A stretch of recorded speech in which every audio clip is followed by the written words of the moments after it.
What's good? What up? It's Ben. It's Brandon Comrade. CTS on the producer. on the keys. And let's get it on like the Fire Festival. Haha, just kidding. It never happened. Ben's baked. Let's go. Alright, well, just to start here, I think some of the biggest local news, and it's probably not the biggest national news, but who the fuck cares? Edgar, Hall of Fame. Woo! Seattle Mariner. Finally, it happened. Last year on the ballot. 10 years. Finished with what, 85%? Yeah. Yeah, so Yeah, he was at pretty 90 well. for the longest time and pretty crazy. So that's pretty awesome. Second Hall of Famer is a Mariner. First, of course, Ken Griffey Jr.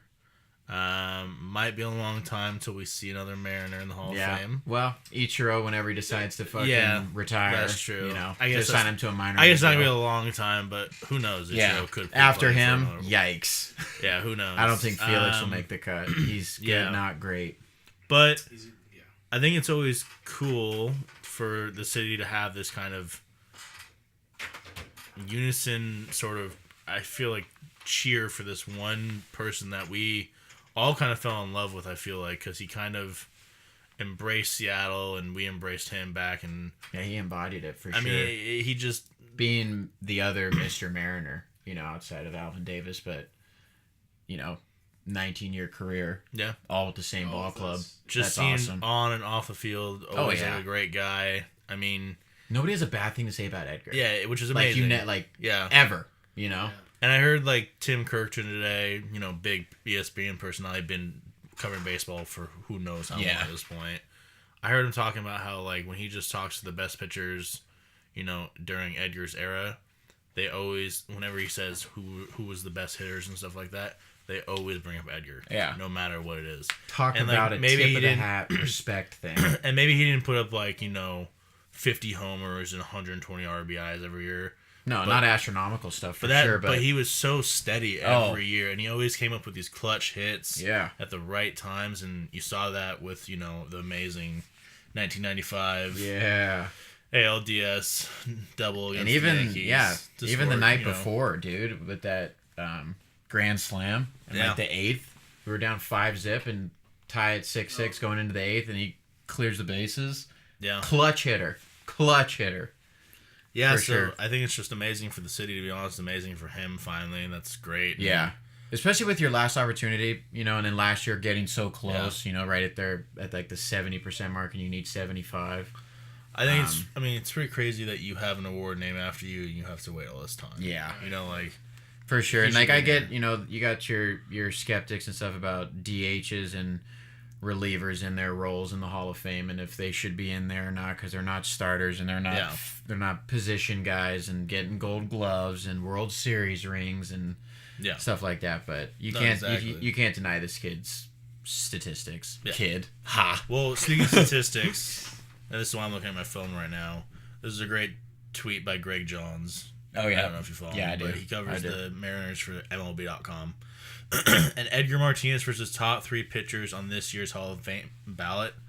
Against Mariano Rivera, he was 11 for 19 with 3 doubles and 2 homers. Against Roy Halladay, he was 8 for 18 with 2 doubles, 1 homer, and 4 RBI. R.I.P. Roy, of course. Against Mike Mussina, he was 23 for 75 with 5 doubles, 2 triples, and 5 homers. 2 triples. The dude Off of was the dude was a stud against the best pitching. Yeah. In that generation. So, I don't know. It's hard to pick my favorite Edgar moment because there were so many. Yeah. And, like, the double, of course, stands out. Yeah, that's what made Edgar. You know, But there was, I mean, just the way that he... There's just so many moments, but the way that he could hit the ball all over the place and just... Yeah, his at spray clutch chart is moments, pretty unbelievable to look at. There wasn't it was foul line to foul line.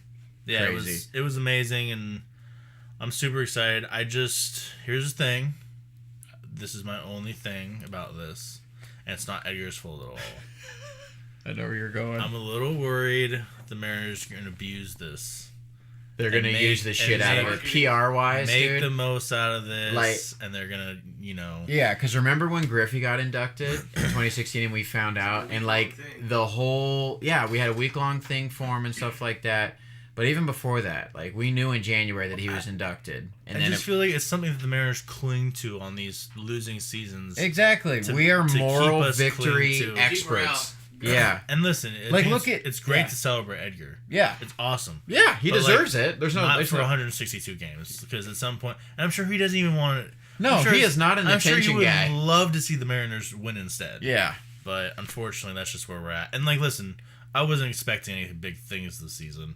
I just hope they don't abuse it. And and that's what they're going to pitch. That's what they're going to pitch this year. Come to the ballpark and watch the same Edgar intro video 81 times in a row. That's a little bit of my word. Come on, guys, get up. Yeah, yeah. That's exactly what he would probably say too. Yeah, he's God, and that's it's a shame, but that's what I don't know. We've done it to ourselves. I mean, I'll put a better product on the field. Yeah, Yeah, that's but 41 years of history. We're looking towards 2021 or 2020. Sweet. Looking forward to it. That's when we're trying to be competitive That's what again. Jerry DiPoto said, Colin Ron. Yeah.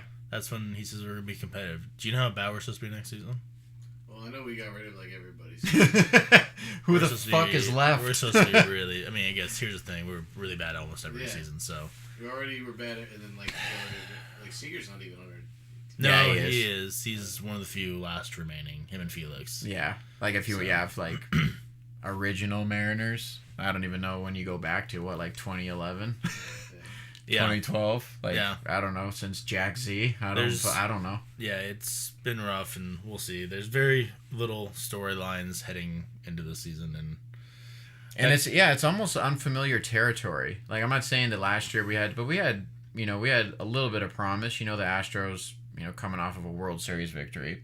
We're not going to win the division. You know that. They're going to win 105 plus. But we're hoping that maybe we can swoop that wild card at 90 to 95, and shit was looking great for a while up until the All-Star break, and then fucking nosedive, dude. Like, we fell on our fucking face. And the thing is, like, before the nosedive, let's go like halfway before the All-Star break, like when you're in May and June and you're sweeping teams, taking 3 out of 4, 2 out of 3 all the time.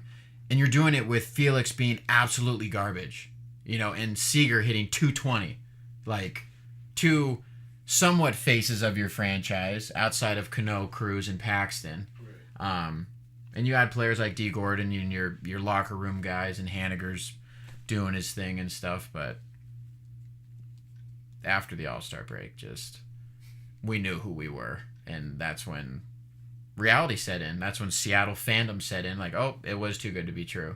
Everyone bought in, drinks the Kool-Aid every single April. We get all excited. Oh shit, baseball season, warm weather, going to Safeco, really excited. This year, no. Give me warm weather and that's it. Are you guys going to games this year? I don't know.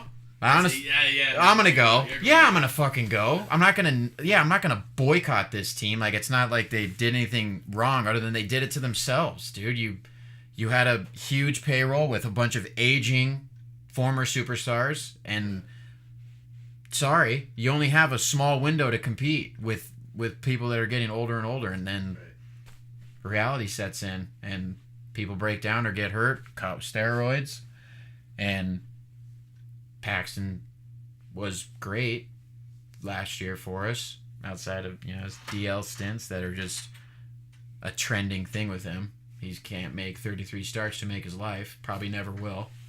And I just love how this turned into a diatribe about how bad the Mariners are. Well, Jesus, man, the proof is in the pudding. I know. I know. Put a better fucking product on the field. I don't know other. I thought last year was the season it was going to finally turn around, but it didn't. That's what I'm saying. But it's such a long season, and it's so hard to put that together for so long with.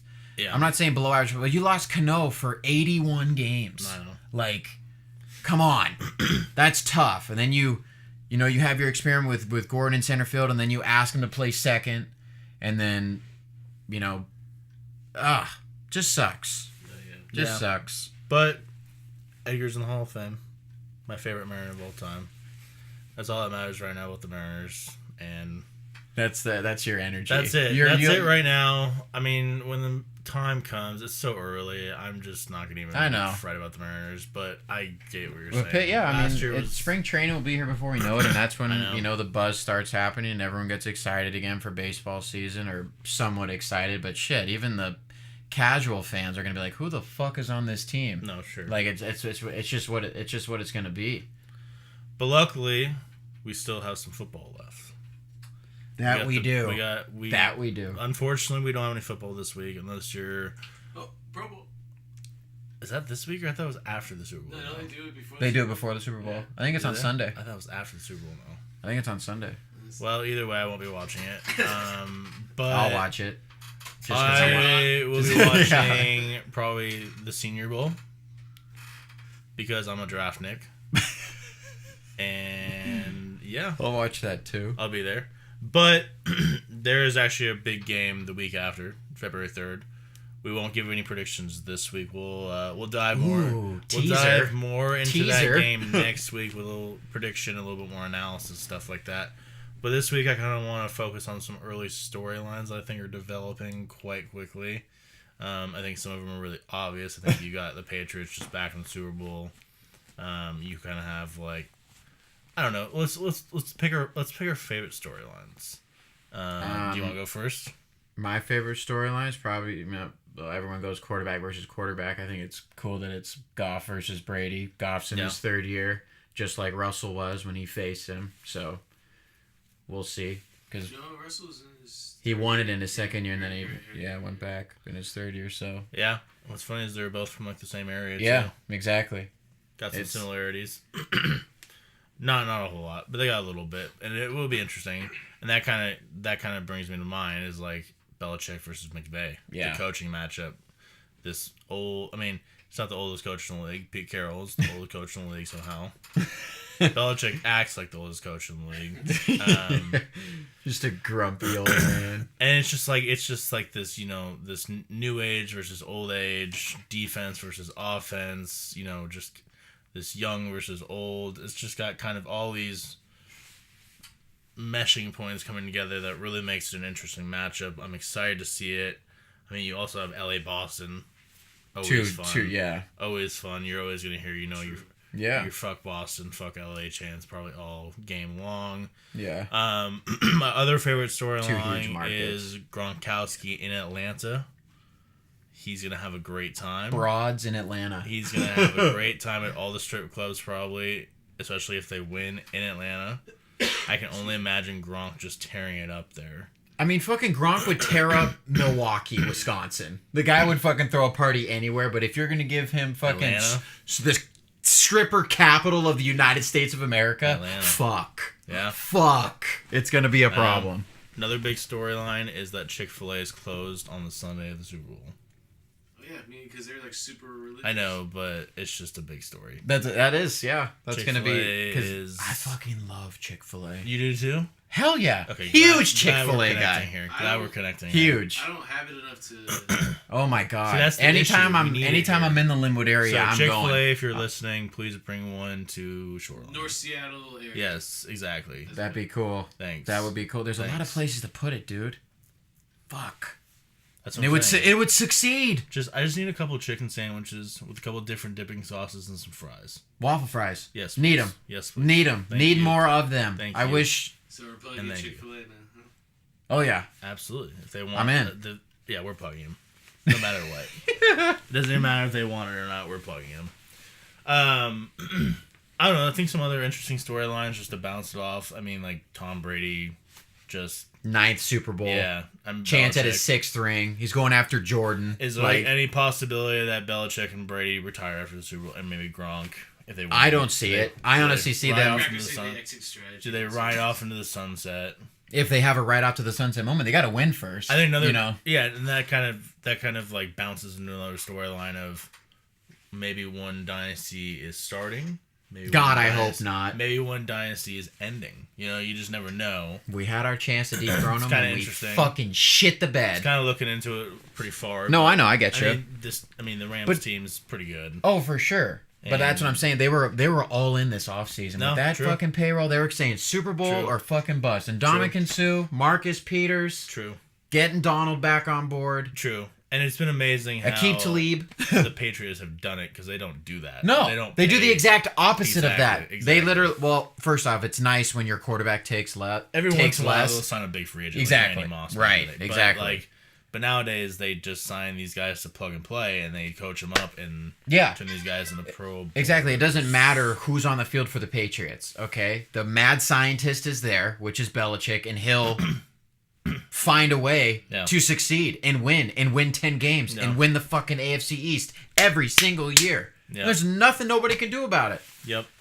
That's why, the whole system quarterback thing, I'm like, okay, does Tom Brady blow you away physically? No. He's got a good arm, for sure. Guy's a statue, okay? But and I know he's smart. I get that. Okay, let's stop. I get that. Everybody said, yeah. But at the same time, like, Belichick is Brady and Brady is Belichick. Okay, like, you can't really have one without the other. But at the same time, I have so much respect for Belichick that I think he could do it with, I think anybody. I don't know. It's tough to say. I know, because Brady's mental game is like he wants to do he'll do anything to win, and if he brings it every day at practice, and he's fucking 41, dude. But I feel like Belichick brings it every day too. Exactly. So when you have when you have that connection with your coach, you can be unstoppable. And look at them. This is their fucking 9th trip together. Listen, it's kind of a sucky debate because it's just like, let's debate greatness versus greatness. Exactly. Like let's just dig into who's the greatest, who's the better one, and it's just like, here's the deal.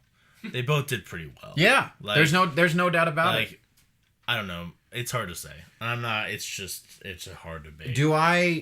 Like the people, like I think of the fucking Anchorman scene when fucking Vince Vaughn is in Ron Burgundy's face and he's like, every inch of my body hates you, but god damn it do I respect you. Like that's what this is. Okay, even when we were fucking facing them in the Super Bowl, the Seahawks, hell yeah, fuck the Patriots, go Hawks, I get that. But at the same time, I'm intimidated, okay? Because number one, Brady's been here before, okay? Yeah. And you never count that guy out. Look at fucking Sunday, okay? Look at that game. That is an all-time Brady game. That might be one of the best Brady performances in his career. One of them. Yeah. That last 6.5 minutes of that game, all that scoring, all that clutch gene. It's not just a phrase. That fucker has it. And then some. Yeah. And it's unbelievable to watch. I'm watching the last 6.5 minutes of that game, and I'm going, holy fuck, dude. There was a couple third downs that were just ridiculous that he completed that I'm like, and you're doing it with fucking players like Kevin Hogan and fucking Julian Edelman. Hogan. Yeah, Kevin Hogan. Kevin Hogan plays with Stanford quarterback. Chris Hogan, yeah, you're right. I love that. The lacrosse player, former lacrosse player, yeah. Kevin was Stanford's quarterback. Yeah. You're right. That's awesome. I know. But just unbelievable what they're able to do. Yeah, Tom Brady is just a stud, and he continues to do it. And the Chiefs are going to be great. Yeah, Patrick Mahomes came out in that second half and really put up a show. Yeah. And he was definitely ready for the spotlight. Yeah. The moment wasn't too bright for that kid. It's just that, sorry, you ran into a fucking behemoth, dude. Sorry. I think overtime rules kind of suck in the NFL. Rules? Yeah. Oh, yeah. I'm kind of in favor of, like, going college style. For what? NFL. Oh, yeah. What do you mean? Like overtime rules? Yeah, like start of the 20. Start of the 25 and do that? Yeah, start of the 25, maybe even the 30 in the NFL. And just every team gets, 4 downs. To score? And... Because, yeah, like, once... I mean, I don't call it... Here's the thing. I think that sucks in that type of game where you're going back and forth. You win the game at 31, and then it's 31. whoever wins the coin toss type of a thing. That's what I'm saying. Yeah. Like, whoever's offense goes on the field first is going to... It's probably going to score because it was exactly... Both offenses were hot, and there was nothing that the defenses could do. Excuse me. Like, even in the Super Bowls, well, maybe I'm being, like, brash here, but... When did the Pats D come up with like a fucking clutch stop and like where they needed a stop to like win the game and then Brady comes in and takes 3 knees and the game's over? It's been a while. No, it's usually Brady leading them to a game-winning field goal or a game-winning drive or whatever. Outside of Malcolm Butler, fuck. Whoa. Fuck. Yeah. Outside of our fucking game, that makes me sick to my stomach. But outside of that, yeah. No, when is there like, oh my god? It's been a while. If it wasn't for their Probably defense, Brzezinski was like their linebacker. Yeah. I don't even remember. It's been a while. Jesus, man, I go through like all of his rings, you know. Game. Yeah, it's always been Brady leading the way. It's been a while. I think we didn't really talk too much about it. We kind of just went straight into some Super Bowl storylines and stuff like that. But I think it's probably a good thing to bring up that that missed call on the pass interference. And I think it might be interesting. I mean, listen. Aren't they suing the NFL? The owner of the NFL is suing the NFL and like the refs or something? I don't know who's suing who anymore. Yeah. So many people are suing so many people. I don't get it. Maybe I might have misread the headline, but that's what I thought I saw. And here's the thing. But they've got a thing, and I know this has really been outplayed and over talked about, like, you know, the past 3 days since it happened. But oh my God, if I was a Saints fan. Yes. Absolutely. Oh my God, dude. I no. Like, give me the Super Bowl interception 8 days a week. Let me ask you this. Okay, clearly a missed call. Clearly a blown call. Yeah. I mean, awful no call. Yeah. I don't think it was on purpose. Okay, let's just get that over with. I don't conspiracy. Yeah, I don't think. Oh no! I don't think this was on purpose. I don't think. But here's the other thing. Like, some people actually believe in that shit. Like, but like watching that play over. Like, I obviously have pass interference. I also have targeting on that play. Like, are you kidding me? Like, that's a dangerous play. It was helmet to helmet. It was textbook targeting, and you have a fucking line judge right there, just looking at him. I thought you could review targeting in the NFL. But there has to be a flag on the play. Yeah. That's how you review it, and then you can take it away, or it's true. And that's the first person found in college. You're ejected. How about this? Another big debate within the sports community that's on fire right now. Should pass interference be challengeable? Yeah, 100%. Think so? 110%. Okay, and we're in even the way that we play football. Can I even say that anymore with our defense? I can't. But I'm just saying. You know, going back to the days where we were physical on the outside or whatever. Like, sorry, dude. That game. There's been other instances where, like, you know, players get away with a tug or a jersey pull or a arm lock or whatever, and the refs can't see it. It's a bang bang play. They're watching the ball. They're watching the players. I get it's hard. Okay, I understand that, and that's why make it easy on yourself. Okay, yeah, I got a foul on 25 or pass interference. That's a spot foul. First down. Sorry, shouldn't have done it. Like, I don't know what to. We'll get mad as fans. Like, why the fuck are you doing that or whatever? And then it's opposite. The fans like, hell yeah. How the fuck did you miss that the first time? That's why there should be a penalty there. Yeah, I get that completely, and if that were to happen, yes. I'm just not quite there. I really am not. Because you want, like, human mistakes type of a thing. Like, it's almost like the computer strike zone for baseball. Yeah, and I don't like that. No, me neither. I'm down for human error, missing balls and strikes. But I will say this about the pass interference is that clearly it should have been called. Targeting should have been called. Yeah. But I don't think that based on that one play, we should just change the rule. And that's what it's going to come off as if they were to because of that call. But here's the thing. It's like the Seahawks rule, dude. It's illegal touching. You know, it's the 5 year stuff. That changed after 2012. Well, it's the NFL, like, once something goes, you know, media frenzy like this, you know, where no one stops talking about it forever. Yeah. The NFL kind of succumbs to that pressure, and they, you know, bend the rules and change the rules for next year. They got the quarterback rule, dude. I can't land on a quarterback anymore because Aaron Rodgers fucking broke his collarbone last year. Yeah. Give a shit. Don't play football then. Fuck that. It's to appease the mass audience. There.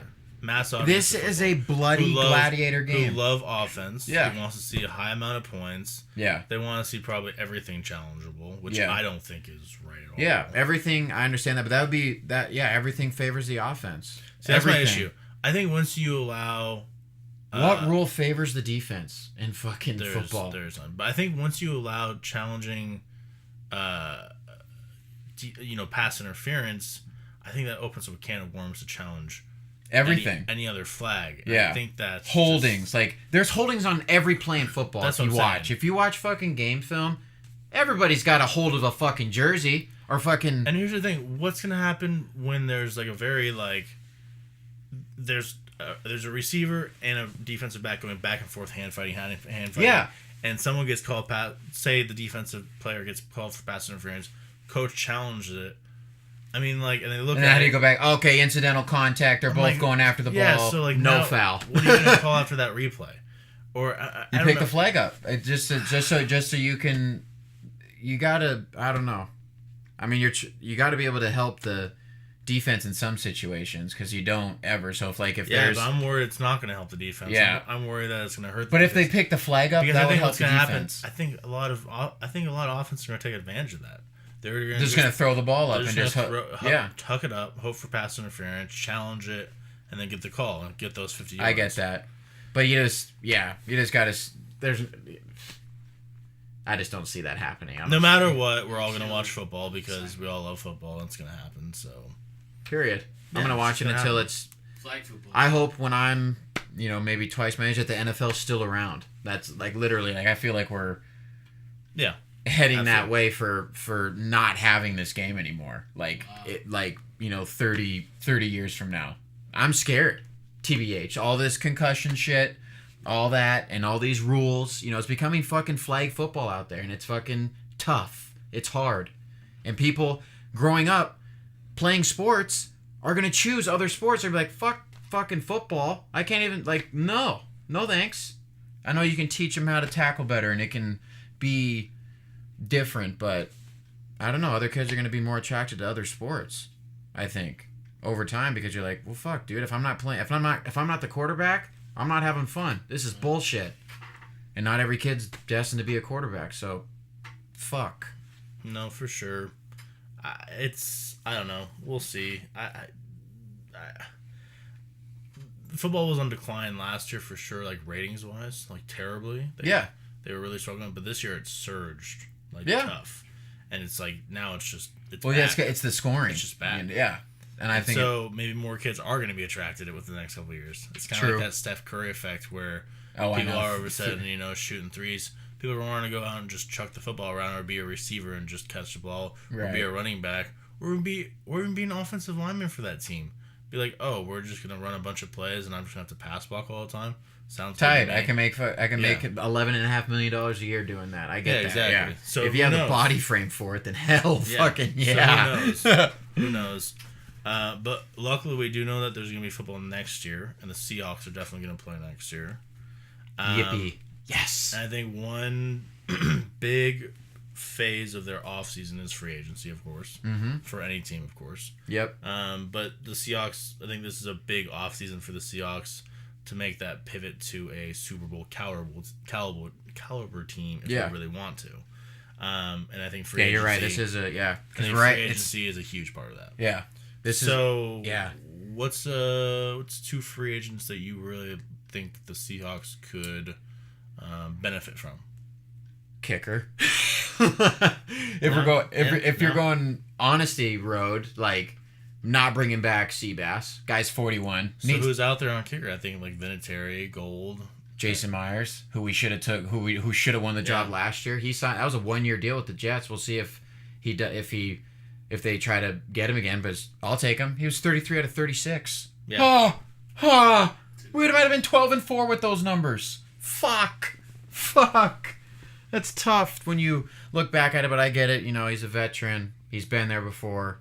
He's a locker room guy, type of a thing. I'm not saying he was shit the whole year, but fuck, we lost some games because of that guy, and that's not acceptable because that's 2 years in a row now, Pete and John, where you drop the ball there. You got to wear it and fix it ASAP. But outside of kicker, obviously defensive line help, and I'm throwing out Trey Flowers from the Patriots. Yeah. He's in his 5th year, so he's out. Going to be a unrestricted free agent, and I want that guy, just because of that storyline too. Having 2 Trey Flowers, one with a Y, one without a Y. That's going to be kind of cool, especially when they're on the field at the same time. Would he have to put TRE? He had to put his full name on his jersey. Yeah, he would. Or maybe he would, or maybe even almost TREY for Trey, because Trey is it's like putting your whole He has name to on put there. his whole name on this jersey. No doubt about it. Wow. I'd get that jersey. I'd for get sure. that jersey for sure. Yeah. Okay. Cool. So yeah, I want him to sign too now. And then That's cool. obviously if you don't go after a safety in the draft, then if we, it just depends what we do with Frank Clark and Russell. I don't know if we're gonna do anything with Russell this offseason because we don't have to, but you have to do something with Frank this year. I want that guy. I Yeah. think everybody in this city, state wants that guy because you need him, but he needs help. So Yeah. Well, I think we need pass rushers. I think defensive. Yeah, exactly. Pass rushing, and that's why I'm not the biggest Trey Flowers fan. So I don't think he's the best pass rusher in this free agency class. I don't think he's even top 3. Ooh, I think he's an overall really good player though. But that's I think I could get him for cheap. That's what I'm saying. I think I could get a pretty good player probably. for. But you know what I think we could get for relatively cheap? I think could be a really, really, pass rushing threat. Ziggy Ansah from the Lions. Feel it. The BYU? dude- yeah, the dude Yeah. never really lived up to his full potential in Detroit. No, he didn't. He was first round pick. He was, but he did have some good games here and there. But I think that's what Pete Carroll loves to do. I think he loves to add Experiment. first rounders to these Deion to Jordan. his Yeah, roster for sure. and try to get these guys to work out. You know, these huge athletes like Ziggy Ansah. Yeah. And I think kind of like look at Averill and Bennett back in the day. Those signings, that was Yeah, nuts. those were genius. Yeah, and Yeah. I think just Well, if you're going to more- tell, yeah, the more pass rushing depth you have on your team from all defensive line spots, the better you're going to be. For sure. In this league especially. for sure. I think the You other can never one, have enough pass absolutely. rushers. That's the phrase. I think safety's another thing, and Yep. another big key spot that we need. And I like HaHa Clinton Dix, not because he has a great name, number one, but number two, I think he's a playmaker in the secondary. Oh, for sure. I think he really is. He's not the most reliable safety, I don't think. I think sometimes he blows assignments a little bit here and there. But he's a ball hawk. No doubt. He is always around the ball. He's always making plays on the ball when he's there. So I like him. I think him in the secondary next year with Trey Flowers and Griffin, I think that could look And pretty, McDougal. And Yeah, pair and- him exactly. with BMAC. That'd be tight. Yep. I think that would be a nice little secondary.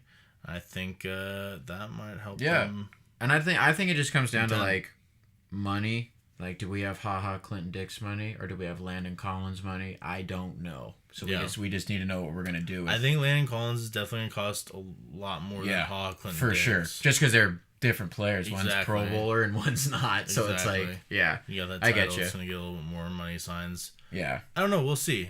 I love listen, Landon Collins. I'm I not. just think he's a I'm no captologist here. I don't know. No. I don't really know how much people are going to cost here. But like, yeah. I get a feeling Collins is going to be more than. Oh, Collins. for sure. So, Yeah.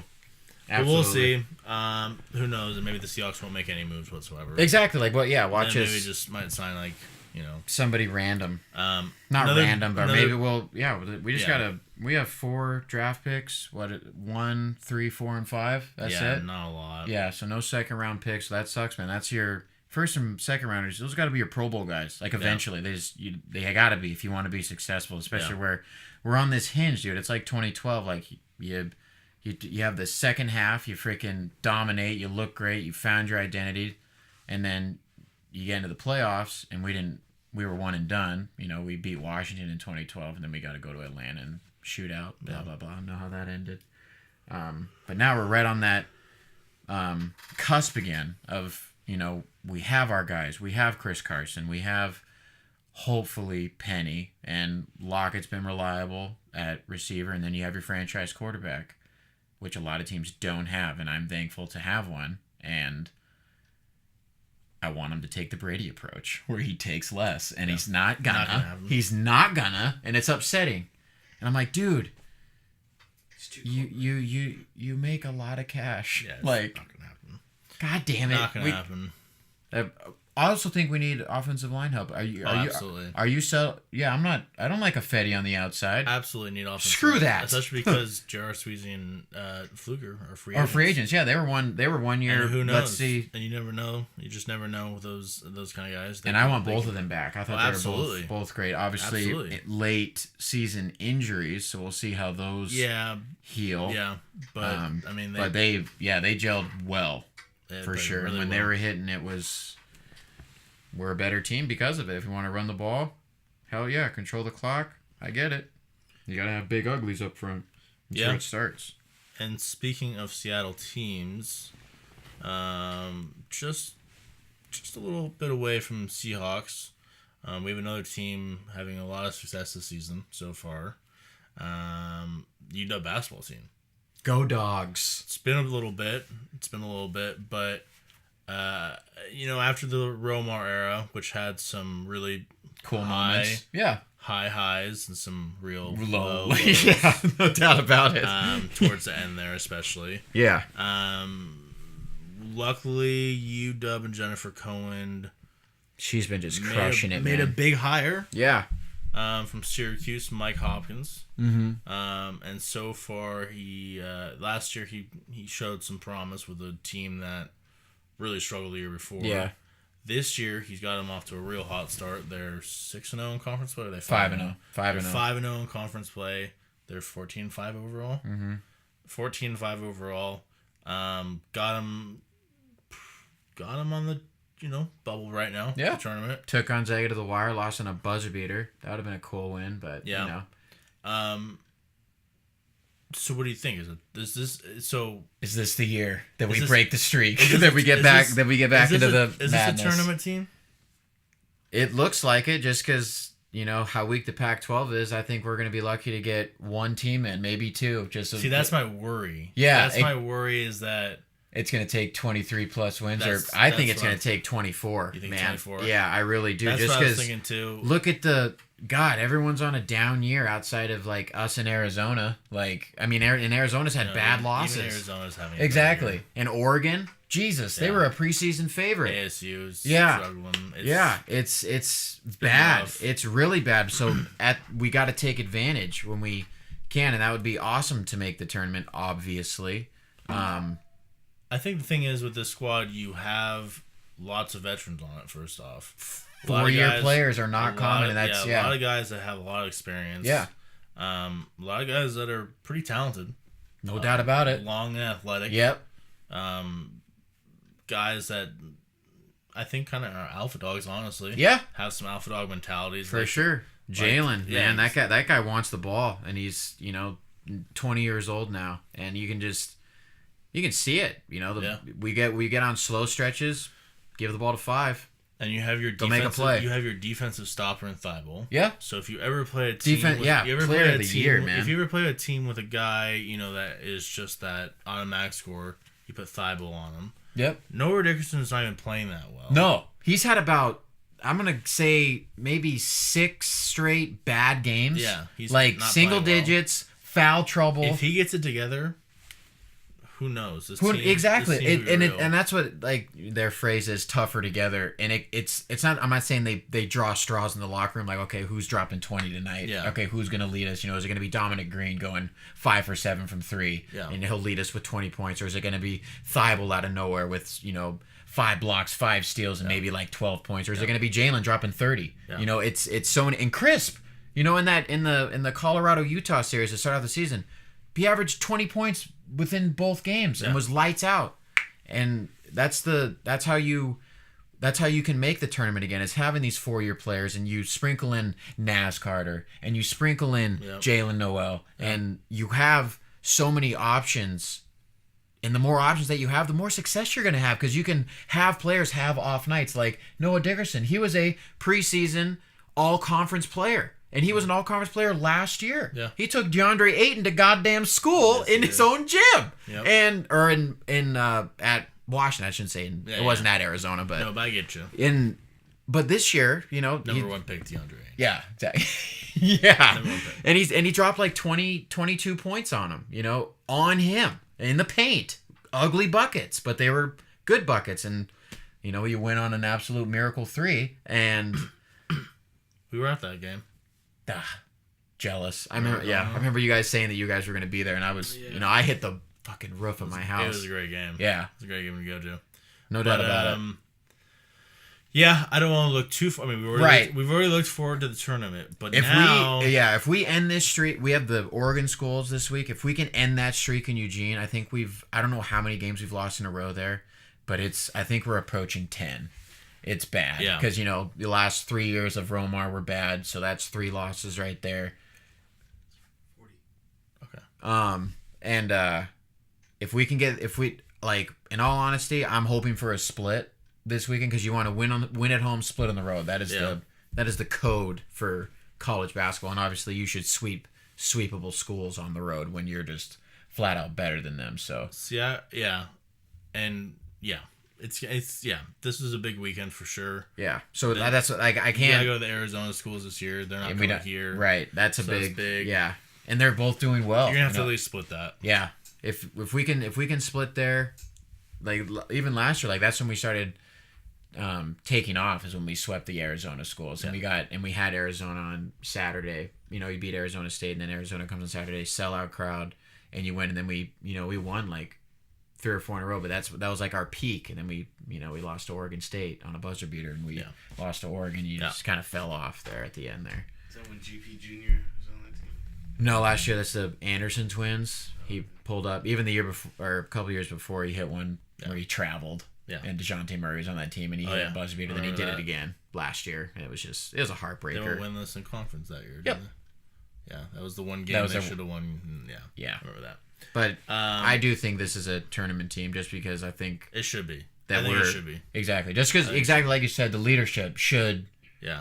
And if you were to take, a basketball expert, they're going to take the team with 4 seniors, 4 4-year players, and 4 4-year players that play a lot, and they're going to take that leadership. They're going to take that game experience and stuff, rather than teams with freshmen and second-year players. It's a law of that's it. Yeah. I would take a senior-led team rather than 4 freshman phenoms. I would. Yeah. Well, to look even more forward in the future, there is a freshman phenom coming to the team. You want to talk a little bit about him, you Stu? Isaiah Stewart from Rochester, New York. Which I think is awesome that Hopkins is bringing New York guys. Oh, I know. He is bringing them, 5-star, 6'9", 245.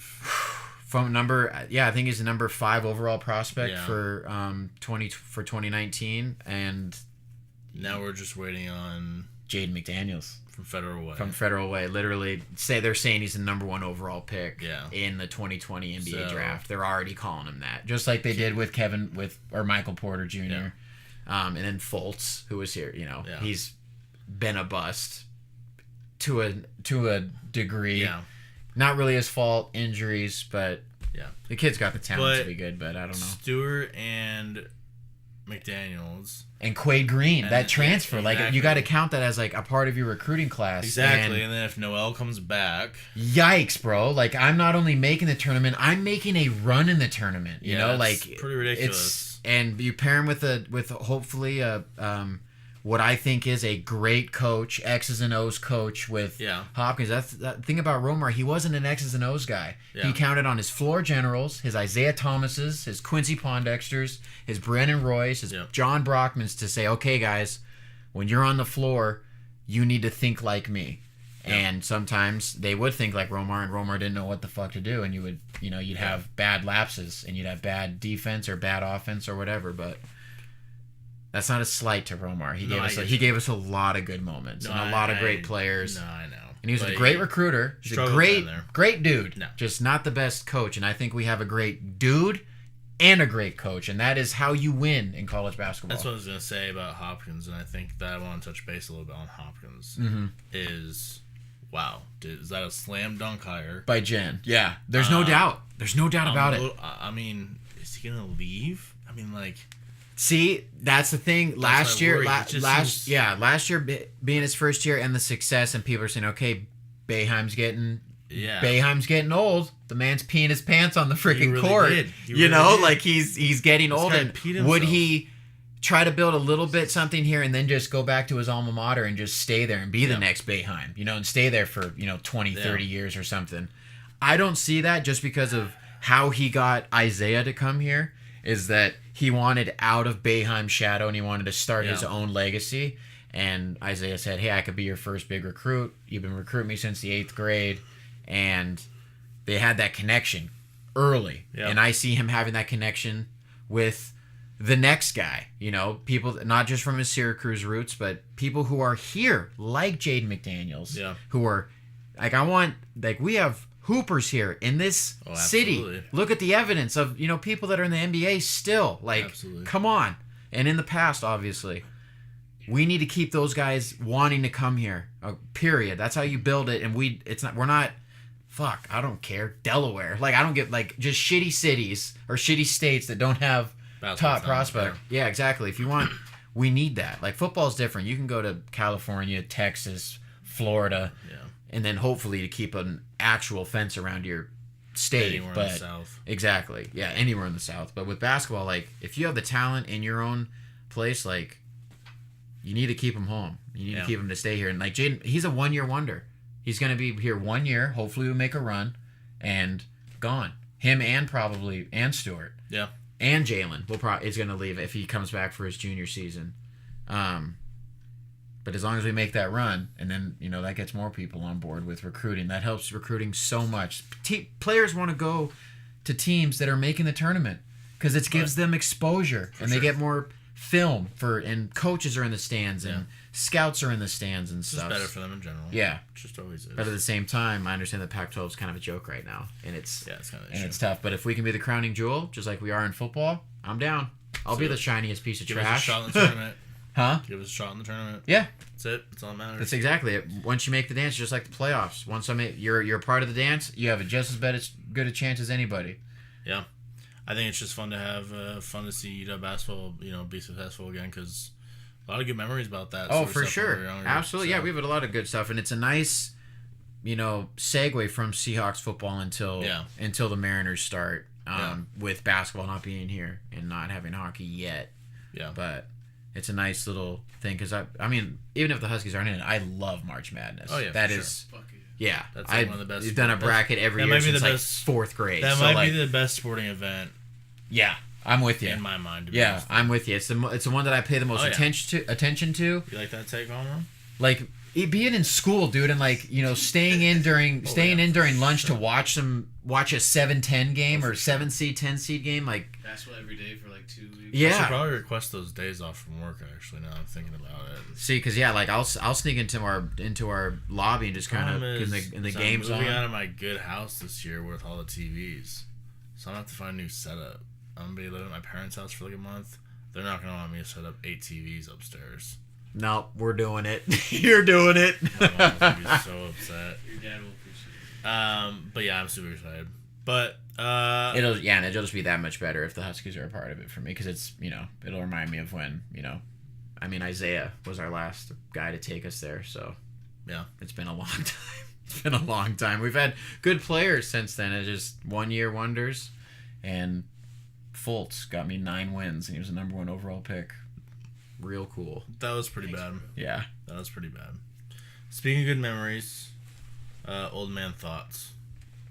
Love it. This week, Kamran, our resident hip hop expert. What I did. You're gonna give me a headline, remember? Yeah. So what's going on in the hip hop world today? Okay. Give me some rap beef. Yeah, now. It's not old man. I thought you were saying old man. Well, no, this is my old man thoughts on the subject. Okay, rapper XXXTentacion who.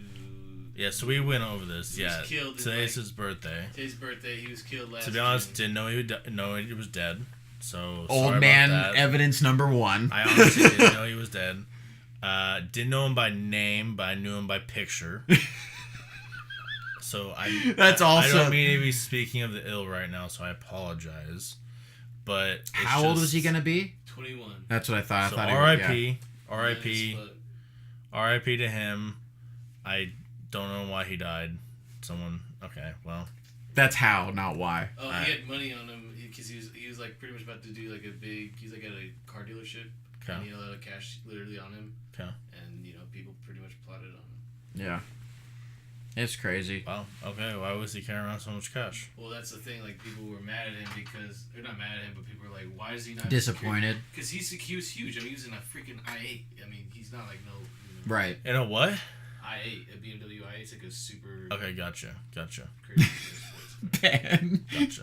The old man thoughts are just they're spewing out, Ben's dude. old before. They're literally they're coming out of your jacket. Listen, I'm sorry that I didn't know he was dead. I apologize, but yeah. If it's not sports. Ben doesn't know what's going on. No, I won't give him that. He's not I completely know what's clueless. going on around the world. I just And don't Ben know will what's end it right going here. on. I'm sorry, I don't know about XXX Yeah. Tentacion's I really- birthday, yeah. alright? I'm sorry. Sorry. I'll over my Instagram feed. Okay, I deleted Instagram because Fuck that. See, So that's you- another you have a old man view right podcast there. and you I'm too delete good your for- Instagram. fuck Instagram. Bro, how do you, I just got if you have Instagram, a man, not that podcast, long ago. You need your Instagram. Hit me That's up. stupid. Hit me up on Instagram. I will never check it. So he's asking for the hit up, but he's never gonna. That's your host Check right it. there promoting your show right there. Looks how Shout much- out, my clout score is going up. On a Tuesday. Your hipster score is going up. You hate all the popular Doesn't shit. even uses Instagram to promote his own podcast. This is ridiculous. Fuck Instagram. I'm sending you the video. All you gotta do is post it and talk about it. Lazy fuck. I don't even know I don't know. Fuck Instagram. I hate Instagram. What do you Instagram's hate the about worst. Post a post and then go away. Then Go away. close Throw it. your phone away. Close it. You want to know my real issue with Instagram? Yeah. Just kidding. Who the fuck cares? The show's done. Alright, signing off. Thank you guys. This has been. Tune in next week. We'll give you guys our Super Bowl picks. Yeah. Fuck Instagram. It doesn't move the needle at all. Oh my God. Fuck the needle. Jesus Christ. Fuck your- Unreal. Oh, wow. This movie. Alright, peace out. Later.